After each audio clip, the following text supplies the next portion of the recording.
Welcome to the Personal Injury Marketing Minute, where we quickly cover the hot topics in the legal marketing world. I'm your host, Lindsay Busfield. It is easy to get sucked into the mindset that successful lawyers must either do a high volume of cases and settle quickly, or get a high value in the settlements and compromise how many cases you take on. But what if you can achieve both? LeBrocq, a managing partner at Garces, Grabler, and LeBrocq, has cracked the code on how to create consistent revenue streams while delivering multi-million-dollar results. His upcoming PILMMA presentation focuses on how their firm doubled their profit margins, and he is going to share some of his insights with us today.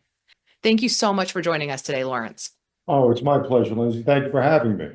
Well, tell us a little bit about yourself and about your practice. Well, from Edison, New Jersey, our practice encompasses all of New Jersey, Philadelphia, and into New York. I've been practicing law since 1988 when I graduated law school, and have done personal injury law for about 35 years. I'm a certified mediator and arbitrator for the courts in personal injury and the managing partner of Garces, Grabler, and LeBrocq. Well, it is great having you on with us today. And clearly your firm does more than personal injury, correct? We do workers' comp and personal injury. Workers' comp and personal injury. That's all we do. We advertise as injury lawyers. Great. Well, talk to me about your firm a bit. Clearly people say that they, take on personal injury cases, personal injury lawyers, workers' comp lawyers. But beyond that, we all know that everybody wants car accidents, truck accidents, bike accidents. But talk to me specifically about what types of cases you're trying to attract. Of course, we want to attract all injury cases, but the higher ticket items are obviously construction cases, your premises liability. Our average fee, for example, on an automobile case is $20,000. Our average fee on a construction case, these are just fees, not settlements, but our average fee on a construction case is $75. Average fee on a premises liability case are $60. So, of course, we want to attract those higher cases, and medical malpractice, of course, is much higher than that. So these are the types of cases, the high ticket items that you're trying to attract. Nursing home malpractice are also very large. So those high ticket items are, we can talk about Pareto points. They're always in that high 20%, making 80% of your income, and your bread and butter that pays all the bills, is your auto cases. Right. And clearly everybody would love to just fill their sales funnel with those higher value cases, but you clearly need to be strategic about how you are attracting these cases. So what systems do you need to have in place to keep the right clients coming through the doors? We have a lot of systems, and I think what keeps the clients in the door is that we have a system where we contact our clients every 30 days. I think that's very important, to stay in touch with your clients, to keep in constant contact with your client, because the biggest complaint ethically is, I never hear from my lawyer. So we make sure that everybody hears from us. We implement case status. Also, it's a client portal that contacts our clients. Every time status change, they're updated through the portal, as well as getting a phone call every 30 days from a paralegal or their attorney, and mandatory for every attorney to contact their clients every 60 days. So there's a lot of contact with the clients, and we think that's very important for, you want great Google reviews, keep your clients happy. Absolutely. That is the number one complaint that I see across the board, either when reading a lawyer's reviews or, hearing some of the calls that are coming in, is I haven't heard from my lawyer in, 60 days. I haven't heard from my lawyer in 6 months. I don't know what's going on with my case. I think they've forgotten about me. And to have that process in place, that system in place, just provides that additional feedback and just can completely cut that one negative component just right out of the door. So I love that you guys have that just built into your common practice. And right. so, and of course, that's also in our case management system. So if somebody didn't get contacted within 30 days, they're notified, the attorneys are notified immediately, and their paralegals, you must contact this person. So it gets red flagged, because we all make mistakes, but we catch it, and we have a system that keeps track of that. yeah. And that way, clients can have a clear understanding of how often they should be getting contacted, and they're not freaking out because they haven't gotten this update. And I'm sure, if there's anything more urgent, there is more consistent communication between Well, those. But having that in place is something that should be standard operating procedure across all law firms. if all law firms did that, there'd be a lot less complaints. Absolutely. So let's talk a little bit about balancing these high dollar cases with the high volumes of cases. What challenges do you see lawyers facing when they're trying to focus on either filling the sales funnel or pulling their energy towards those multi-million dollar settlements? Well, everybody wants those multi-million dollar settlements, but you want to keep the smaller cases as well. So it's a tough balance. So the way we address that is obviously, if it's the run-of-the-mill type of case, we think a good attorney can handle a maximum of 150 cases. Now, we're not talking medical malpractice. We're not talking huge construction cases. We're talking your everyday automobile, trucking, motorcycle accident, average slip and fall. And every lawyer has a team of paralegals, two, that will handle up to 75 files each. And that's pre-lit and lit. We don't split between pre-lit and lit. And the reason for that is me being a trial attorney for so many years, I never wanted to cause the clients discomfort. Well, why am I not working with John anymore? Why am I working with Tim? Why'd they change my case? Because it would go from a pre-lit manager and a pre-lit paralegal to a litigation lawyer and a litigation paralegal. So there has to be a whole new introduction. And then that attorney has to familiarize himself or herself, not only with the client, but with the entire case. So we have our attorneys take a case from start to finish, and the same paralegal will work a case from start to finish. Of course, the whole team, if somebody's on vacation, somebody's out sick, can fill in and work on that. But that we do for familiarity and for the comfort level of the clients. And that is, again, cutting another common complaint off at the pass, where if a client is coming to you, they are in crisis mode. They are probably experiencing one of the worst, most unstable times of their lives. They're in pain, or they have a family member who has just passed, and they are in turmoil. And the last thing they want is to, A, not have regular communication with somebody who's supposed to be getting their life back on track, but B, being subjected to more instability by changing hands and changing relationships and not feeling valued in that relationship. So I think that that is admirable that you've built that in as an additional system and process to solidify those relationships, to both streamline your operations, but also to enhance the quality of the care that you're providing to your clients. Well, people have heard me say this before. I learned this at PILMMA, is that the two keys to maximizing the value of the case is the attorney handling the case. Of course, you want your best attorneys handling your biggest cases, and their familiarity with the client, because how can you empathize and really understand the client's pain, suffering, loss of enjoyment of life if you don't know your client? Not only do you have to know your paperwork and your case, but you have to know the person.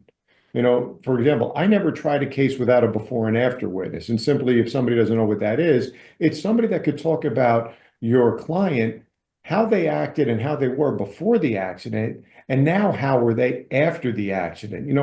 And it's very hard to cross-examine a before and after witness, because normally they don't have anything to gain. They're just telling you, this is how Bob was before the accident, and now Bob can't tie his shoes, or now Bob asked for help to get out of a chair, and we used to golf together all the time. Now we can't do that anymore. And he's not the same person. He's very sad. So those are great things, but how are you going to know how to find that before and after witness if you don't really know your client? That's an excellent point. And I think, constantly, being in the personal injury sphere here, how would my life change if I were in an accident, and what kind of information would I need to provide an attorney if I were to be injured? And, I've got my kids. And so my relationship with my kids, that would change. I play pickleball, 3 or 4 times a week and do that competitively. That would change. And so having the information and really knowing your client, who, their family members are, who's dependent upon them, who they're dependent upon now, and that enjoyment piece, really, what are their hobbies? What gives their life meaning? And how has that substantially changed as a result of the accident? That's a relationship that you build over the course of time. It's not something that you can have in a 15-minute conversation with a new lawyer every 6 months. Right. And that's a big part of our culture. Some cultures, they don't focus, they're not client centric. And I think that's a mistake. Our culture, from my two partners, they're all about the clients. I've always been all about the clients and getting the most money, doing the best thing for your client. Our entire management team is all about the client. So it is a part of the culture. And we've always been that way, but I've been at firms and seen other firms that aren't, but you can develop that. Right. Well, and that's so important to have your core values and your mission together and have an understanding of who you are as a firm. That way you can thrive. Your clients are going to be walking billboards for you and give you referrals. And that is a great source to get new business in the future. And so, kind of continuing with that train of thought, let's talk about what your practices are in terms of getting new business, generating new revenue, and navigating the ebbs and flows of incoming clients. That's interesting because, as I told you, I'm certified trial lawyer for over 20 years now, and tried a lot of cases. And then I went and became the managing partner and had to get a crash course on marketing. So what do we do? Well, I surrounded myself with a lot of people in PILMMA and great organization and the top attorneys around the country, and asked them how they would market. And you have to brand yourself. We branded ourselves by, we have a huge billboard campaign here in the tri-state area. So everybody knows who we are now. We use the GGL Wins campaigns, which Garces, Grabler, LeBrocq. We're known as GGL, and we've branded ourselves through that. We have a podcast. I've written a book on personal injury. So there's a lot of ways we can brand ourselves. We're partners, not sponsors. We're partners with Rutgers Athletics and Rutgers. We work with them. We not sponsor, we actually coach, manage their moot court team. So we're involved with. And why Rutgers? Rutgers is a state university of New Jersey. Everybody knows Rutgers. It encompasses all of New Jersey, and we are New Jersey. Yes, we have offices in New York and Philly, but we are New Jersey. So we're branded as the injury lawyers, and there's a trust factor when you partner with such a prestigious institution as Rutgers. We're also partners with Eric LeGrand. Eric LeGrand is a gentleman who was paralyzed on the Rutgers football team from the waist down about 10 years ago. We are partners with Eric in his fight and his walk to believe, his fight against paralysis. So that's something else, the way we give back. Eric has his walk to believe at a Rutgers football game every year, and we join in on that walk to believe. We bring out our entire team, we walk, we go to the game, and we really try to get behind him because he took over the Christopher Reeves Foundation and his fight against paralysis. So he's now the guy. He's the face of the fight against paralysis. So we try to brand ourselves in a very positive light. And we thought, with Eric, what better person to, partner with, because we represent people that get paralyzed and from horrific traumas, get brain injuries, quadriplegic, paraplegic individuals. So we feel like we're giving back to the community, but it's also is part of the brand. People know who GGL is because of our affiliations and our marketing. We also were on social media. So, we have commercials out there on OTT. If you don't know what OTT is, it's non-traditional television. In the tri-state area like we are, it costs you a fortune to get on mainstream TV. But OTT, it's a great opportunity to brand and market your law firm. Right. And that's talking about the streaming services like Hulu and Sure. anybody else that isn't direct cable, where you're purchasing commercials through that And the bundle. practical part about that is that if you're on mainstream TV, I know if I'm watching something on mainstream TV, Commercial comes on, I walk out of the room, or I've recorded something and I'm passing the commercials. But when you're on OTT, they can't cut the commercial off. You're forced to watch the commercial. So it's a nice bang for your buck, and you know people are walking. Now they can walk out of the room, obviously, but they can't fast forward through the commercial because they can't see the movie or show that they're trying to watch. Right. And then there's increased targeted demographics that you can reach by going to certain user accounts. And I think that that's a really interesting avenue to explore. We did a podcast episode on that maybe 6 months, maybe a year ago, and it's an interesting platform. So it sounds like you guys are building relationships organically, using social media, doing traditional commercial advertising on non-traditional platforms. And so, from a business perspective, now that you've stepped into a management role for this firm, what are you looking at in terms of success metrics for these different marketing campaigns? Well, of course, you're looking at the numbers, and we're looking. I'm not impressed with views. I'm not impressed. I want real attribution. I want to see how many conversions have we had from that particular source. Now, if somebody thinks you're going to get conversions from billboards, you're not. You're going to get very few. But what happens is you want to be top of mind. It's almost in New Jersey now, we've become the tide of like cleaning products. If somebody has their clothes are dirty, they think of Tide. Oh, I'm going to go buy some Tide to wash my clothes. Well, if somebody gets injured, they think of GGL.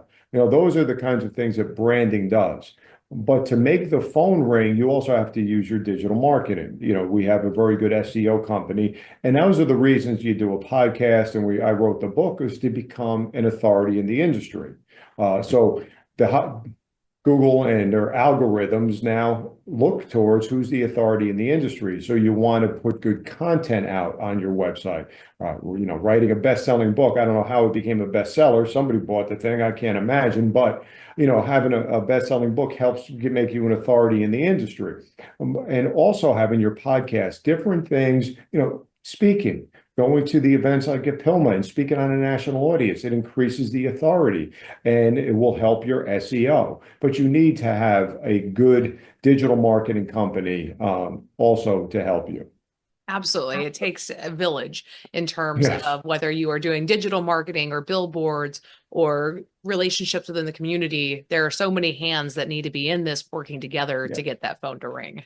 And you don't know what most people because we'll ask everybody in our, we call it our new client team, which some people call an intake department. Our new client team will always ask, how did you hear about us? And they may say, oh, I saw you on your website. Oh, but how did you get to the website? See, that's the thing is, so attribution is really difficult to find out what got them there. But what you learn when you talk to everybody, it's a combination of everything. Is it the trust factor because we're partnered with Rutgers? Is it that they saw their billboard 72 times going down the turnpike in New Jersey? Is it that they saw us on social media, that there's name recognition? So you really don't know, but all we know is that we've broken our records for case acquisition this January, February, March, and hopefully we'll break it again in April because we started our heavy branding campaign 3 years ago, a little over 3 years. And it was almost like everybody said, it takes 3 years for the branding to kick in. At the 3-year mark, all of a sudden we're signing up over 650 cases a month now. Wow. And that's a lot of cases. We have open and active, probably close to 8,000. Now, we're a big firm. We are not a mill because we limit the number of files that somebody can have because we litigate cases and we stress litigation. At our firm, and this is another thing, keep the value of the case high. We value every case, and if somebody undersettles a case, they're terminated on the spot. You cannot undersettle a case at our firm. I will never undersettle a case on a client. Now, a client may force you to undersettle a case because they want to take a low ball offer, and we try to dissuade them from that. But those are the occasions you can't help because ethically, when a client tells you you have to take the money, you have to take the money. I've spent 90% of my career, probably 95% of my career, talking clients out of taking offers. And then 5% when I look at them say, man, we're there. This is a good offer for your injury. But it's most of the time they don't know what a case is really worth, and they want to jump at that carrot that, the insurance company dangles in front of them. So these are some of the things with marketing that's very interesting is that, if you put like maybe you wrap Uber vehicles, let's say that's your thing, and you put a certain QR code or phone number on there, then you know if they contacted you from that. So we do some campaigns like that for direct attribution. But as far as, your billboard and your typical branding campaigns, you're doing that for name recognition. So when somebody needs a lawyer, they're going to call you. Right. And that way, when they do search for a lawyer online, and it's not as though your name is the only one showing up on that first page of Google. You have 10 other lawyers that you're competing with and three others in the map and the ones who have placed ads. And that brand awareness campaign works in conjunction with your SEO efforts to build that trust so that they actually click on you as opposed to the 90% of everybody else who's on that page. And And so it also helps us because we do have 12 real locations, 12 fully staffed offices throughout New Jersey. Now we have two satellites in New York that I don't even count, but our 12 offices, 11 in New Jersey and one in Philly, they are fully staffed offices. And so that also helps with your Google algorithm and analytics. And I don't know all of that, but I just listen to the experts at our digital marketing company and tell us how important it is to have that. that's absolutely right, because Or you your can't show up what in the you local map right, or your LSAs, your local service ads, your local map. It's very important to have these different locations. right. You need to be where your prospective clients are. Yes. And it's just the way that it is now. And so now that you have clients coming in the door, you have several cases that you're working on, thousands of cases that are active here. You need to have some processes in place to make sure that you are streamlining how you're handling these cases. So Correct. talk to me about the efficiencies that you put in to protect your profit margins and make sure that you aren't spending more time on one case than is needed while still not sacrificing the integrity of how the case is being managed. Yeah, and we talk a little bit about time on desk, but what we do is a case comes in the door. Let's say it's a phone call. Well, we have a new client team. Some people call it intake team. We'll get all the information, get them over to get a retainer signed. Within 48 hours, the attorney that it's assigned to must contact the client and have an initial interview because we want to make sure that we jump right on this. If we need to get an investigator out to the scene, if you need an engineer out to the scene of the injury, we get that out right away. We get our spoliation letters out. We want everything within 48 hours. You have to have a meeting either in person or via Zoom. That's the step. Now, if somebody walks into the office and they get signed up by an attorney or one of what we call our ambassadors, our front desk people, that has to go right through our intake department because we don't want to miss any information. The intake people are the specialists in getting all the initial information. But then within 48 hours, they're right with an attorney and a paralegal. So that process starts quickly. So we have those processes. Then as the case is worked up, I said, every 30 days there's contact. So you make sure they're getting the necessary treatment and you're staying up on your case, you're getting your investigation going.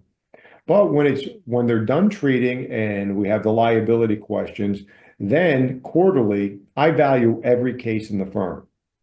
And once a value is put on, it's considered a minimum settlement value. It can never be settled for less without my permission.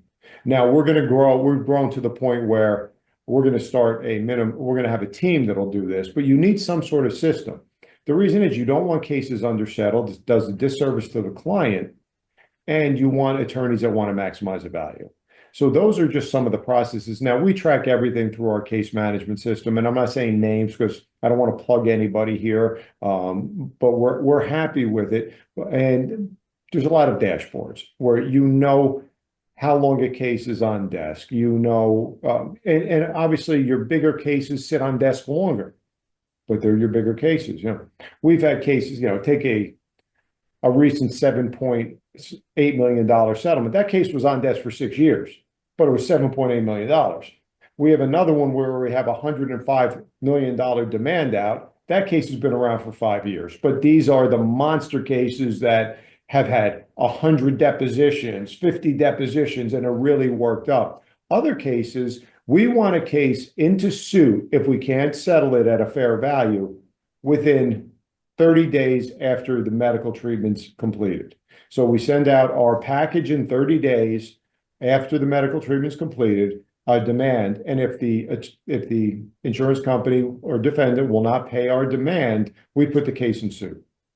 So that keeps the case moving, because people don't realize in the insurance industry, if a case is in pre-litigation, not filed, you have a different person handling that case and they only have limited authority. Once that case gets filed as a lawsuit, then it goes to another adjuster who has more authority to settle the case for a better number. So we get cases into suit early. Yes. And it sounds like you have these efficiencies mapped out really well. Everything is very streamlined, from the communications with your clients to the processes in place with your attorneys. And how important is communicating all of this to your team? What types of communication processes do you have in place? Yeah, we have a pre-lit and litigation checklist. So that everybody knows if it's a dram shop case, there's a checklist for that. And a dram shop case is if somebody gets drunk at a bar and you're suing the bar. So if it's an auto accident, there's a checklist. Nursing home malpractice, checklist. So there's a checklist to follow for every type of case, from soup to nuts, what has to be done on a case. So everybody has that and knows that. Now, we also have management people watching the checklists. Like if somebody's behind on something, they're sent a weekly notice. This has to be done. So we do have people in management that are watching this, and our case management system also will red flag something if it's not done. So that's important, because everybody's busy. You can miss something. So you have a system of checks and balances to make sure people aren't missing anything. Well, and those things are fantastic to think through. And clearly, they are probably time consuming to create. But once you have them in place, it can serve to better the relationships that you have with your clients. It can serve to better the processes and profits that you are attaining within, because everything is more efficient. You're spending time on what needs to be spent on, and getting to the best results for everybody involved. So now that we have covered all of the efficiencies here, I'm really looking forward to meeting you out in Denver at PILMMA. What are you most looking forward to about PILMMA this year? What I like about PILMMA is the people in the room. There's always great speakers, and you're going to get great content at PILMMA. But it's also getting to see old friends and meeting new people. You get to meet the speakers, you get to talk to people that are in similar situations as yourself, you exchange ideas, and that's always great. And all the vendors are always good too, because I go to these conferences. When I first started going to conferences, we didn't use any of the vendors. Now I know all the vendors, and we use most of them. Of course, you can only use one case management system, so you can't use all of the ones that are there. But you can only use one AI platform. But the vendors are there, you talk to them, you exchange ideas, they plug you, and you try to increase your knowledge base. So that's what's so important about the seminars, is that when I first started going to the seminars, we weren't doing anything that people were talking about at PILMMA. Now we do everything that's been talked about at PILMMA, and we've implemented all of the ideas. And now we run our firm with best practices in the industry. But it's one of those things I tell the young associates that are coming in and trying cases. I tell them, you don't know what you don't know. And I didn't know what I didn't know in marketing and best practices of a law firm, and what all the top firms that are very successful are doing. So that's why, the mastermind groups and the PILMMA Summit are so important, to increase your knowledge base so you can take this knowledge and bring it back to your firm. And I talked to some of the speakers, and when I first started going, I would speak to a speaker and say, look, you just gave the magic. That's like McDonald's giving away the secret sauce recipe. You said it. And what I get in response is, I don't care about giving it to people, because less than 1% of anybody will apply what we're telling them, because it's too hard. Now, I guess me being a stubborn guy from, New Jersey, I would take all these things, and I knew it was going to be hard, but I took it all back and we've implemented all the best practices and we keep improving because we went from, a small law firm to a middle-sized law firm. Now we're in, with the big boys where we're in like the top 1,000% of law firms. And it's all from applying best practices to our particular law firm. Nobody ever got to the top because they lucked out or just, dodged it when it got hard. So kudos to you for paying attention and seeking out the answers for questions that you didn't even know that you had and trying new things. And clearly PILMMA is here and it's thriving. And it's so important to attend every year because things change. And so you're going to get new information from the speakers that are out there. You're going to meet new vendors. There are going to be new products and services that are developed every year that can only help capture more of the market share. So thank you so much for joining us today. I really appreciate having you on the show. Oh, it's my pleasure. And of course, with PILMMA, Ken Hardinson is kind of a selfless guy. It's amazing. He gives so much. He has so much knowledge, but he doesn't push it on you either. He'll give it to you, and if you want the help, he's there for you. So, Ken's created a great organization in PILMMA, and I'm happy to be speaking and happy to be a part of it because it's helped our practice. Yes, absolutely. 10,000%. And I look forward to seeing you out there. All right. Thank you very much.